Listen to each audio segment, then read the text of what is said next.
Indeed, the president did address the country on January the 1st, his first official duty for the year 2018. Was that speech hopeful and inspiring, or was it drab and dull? There have been calls on either side of this divide, no surprise there. Well, right now we have two guests in the studio from opposing sides to help us wade through this here on Crossfire. With us from the PDP, actually did run for the post of National Organizing Secretary in the just concluded, or rather in December, the elective Congress of the PDP. Also the Managing Director of Reeds Global Tech Limited, Dr. Emeka Wachuku. Also have with us the National PRO of the Buhari Friends Network, or Organizational Network, Honorable Tayo Tola Agbaje. Good morning, gentlemen. It's my pleasure to be here. And thank you for joining me on Crossfire. I'll start off with you, Honorable Tayo. What do you make of the president's speech? We'll get into the specifics, but generally speaking, was it inspiring? Thank you so much. It's nice to be here. It's good to be here. And I want to appreciate you people a lot because you have been so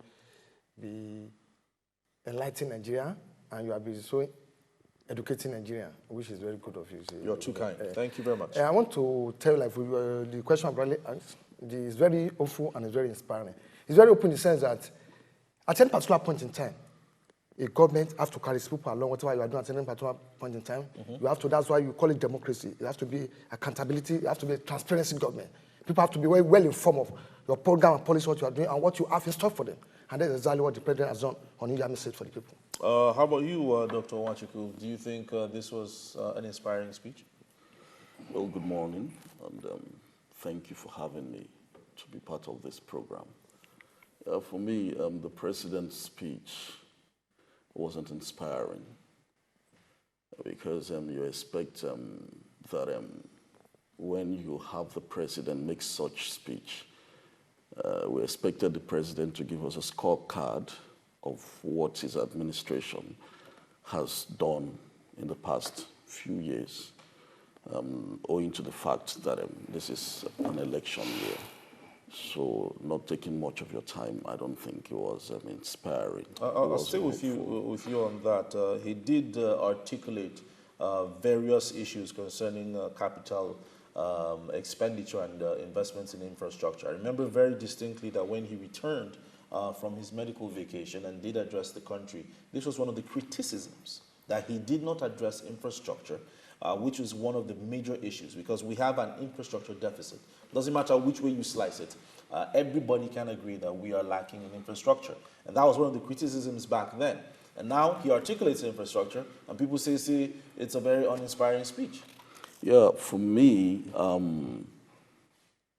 for you to assess a man's level of progress, it has to be weighed based on percentage level. You could say the president has brought up infrastructure, as it were, for now. But remember that this is an electioneering year. One question you would want to ask yourself is, how much of this can the president achieve now? Remember that the board of FEMA was dissolved in 2015. And here you are in 2018, you're telling us that the board has been reestablished, giving them how many weeks? 4 weeks or thereabout to execute certain number of roads within the 6 geopolitical zones. You know, there are things that seem more like stories than reality. You know, so while appreciating the fact that the president is talking about infrastructure, but you have to look at the realities on the ground. Is this achievable?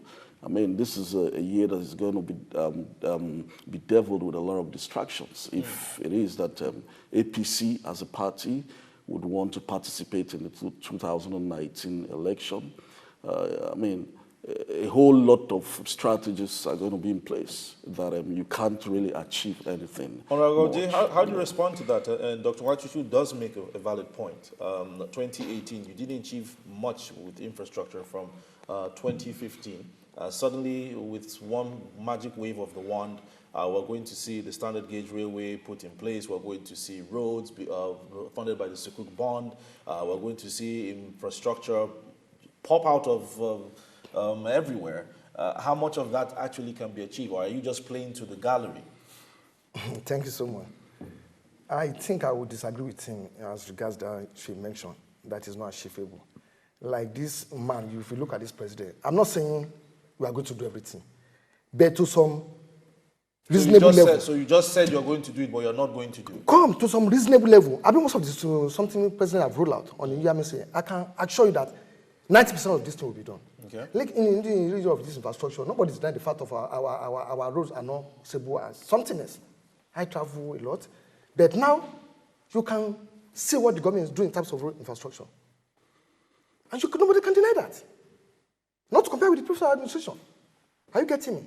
And this our roads are in very shabby state right now. Yeah, the government is doing everything possible to with the exception of the Lagos-Ibadan Expressway, there's really no other road. If you go to Pajeba Road now, you see what the government is doing there. It just started late last year. Yeah, and if you go to Maduguri, you see what the government is doing there as well.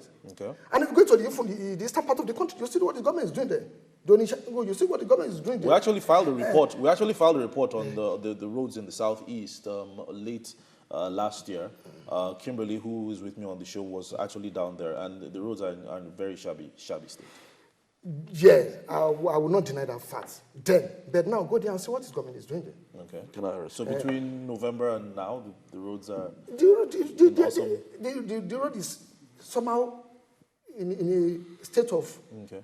So you're insisting that all these things that the president articulated, this administration is going to achieve them between now and 2019. I can tell you, I think we still have the time. We are in January, and the government have rolled out the plans for what it asked for the people for this year. So in 14 months, you will see, I will come here to celebrate that. Okay. It's achievable. I can show you that. All right, the president is serious, is determined, and is focused to achieve those things. All right, that I can show you. You see, my brother, it's so funny when you hear people who are seeing reality snap at their faces, say certain things. I have physically plied through the roads from Abuja to the east. Go through Lokoja, go through that route to Enugu. You will cry. You will cry. You see, you judge a man by the way he deals with things from the beginning. This is a president who came in with some humongous promises, and as it were, one would have expected that upon his New Year delivery speech, the president would first and foremost show compassion to the deaths that occurred within the period, both through Fulani herdsmen and the Boko Haram, as a father of the nation. And he should have also taken responsibility to the field situation we had within the Yuletide period. But he did. That was actually how he started off. How he started it off wasn't the way he was supposed to have. Okay? What was wrong with how he started? He should have taken responsibility by not pushing blames to the marketers. He is the Minister of Petroleum. The box ends on his desk.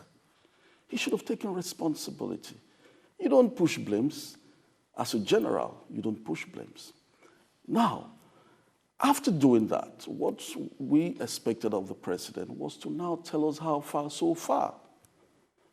You gave us a whole lot of, I could reel down all the promises that were made to Nigerians, ranging from giving us one naira to $1, telling us that there wouldn't be any medical tourism abroad to government officials, which he is culprit of. But he told us a whole lot of things, that one would have expected that the president would come on board and tell us, okay, within the period of 3 years or thereabout, that we've been able to achieve certain things. For example, they said they were going to reduce fuel to 45 naira per liter. Instead, fuel rose to 145 naira per litre. They said they were going to give us free education at all levels. They said they were going to pay 23 million Nigerians 5,000 monthly.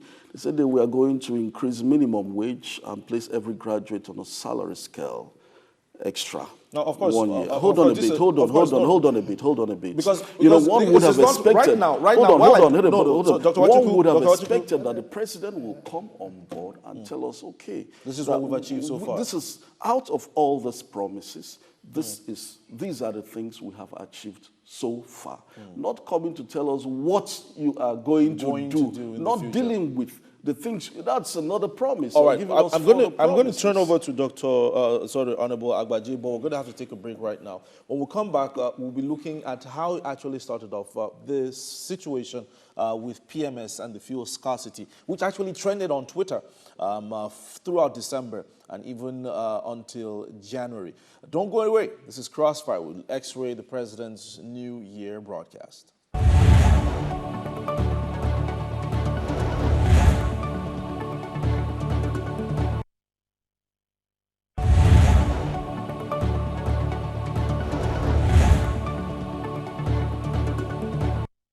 The President's speech on New Year's Day is our focus today on Crossfire. Was it hopeful and inspiring or drab and dull?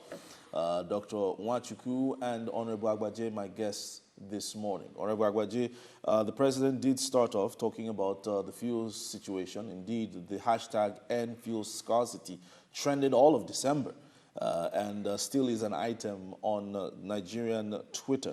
The President said it is unacceptable that the NNPC had taken measures to ensure availability at all depots. I am determined to get to the root of this collective blackmail of all Nigerians and ensure that whichever groups are behind this manipulated hardship will be prevented from doing so again. The President doesn't take responsibility. He says the federal government and the NNPC have all done all they should have done. Many people took exception to that. What are your thoughts? Thank you. You know, when the President was making that, he believes that there's agency sad responsibility of this thing to handle that. And when you have delegated for someone to perform, and maybe the man have the capacity to do it, but I will not deny the fact that during the Christmas period and the New Year period, at least the issue of fuel problem, which the President really apologized to Nigeria. And let me take us back. If you many say he did not apologize. He just sympathized. He did not apologize. It's regrettable. If you can say something is regrettable, I might say something to But he never said that the government was responsible in any way. And this is the timeline. The timeline. And let me take off from here. If you can, when this government came on board about just 3 years now, in 2015. I think we celebrated Christmas and New Year. Do you express such? Last year, do you express such? That's to tell you the people are set out because this is an national period. So how come the regulator can't deal with them? It's not they can't do it. They're trying every preventive measure to do that. But at the same time, there's no way you can. Human nature at times, no matter how perfect you are, to different, even your own as well, no matter how you try to do things, you still get some people that they want to support the effort. And that's what really play out during the Utah period. Dr. Wachuku, Nigerians are impatient with restructuring. What were your reactions to that? Middle Belt, Southern, and even some Northern leaders took extreme exception to the President's position, that Nigerians were impatient with the system of government and were just trying to chalk system of government and revert to something we had let go of in the past. Your thoughts? Yeah, it was quite amazing hearing the President say Nigerians are being impatient.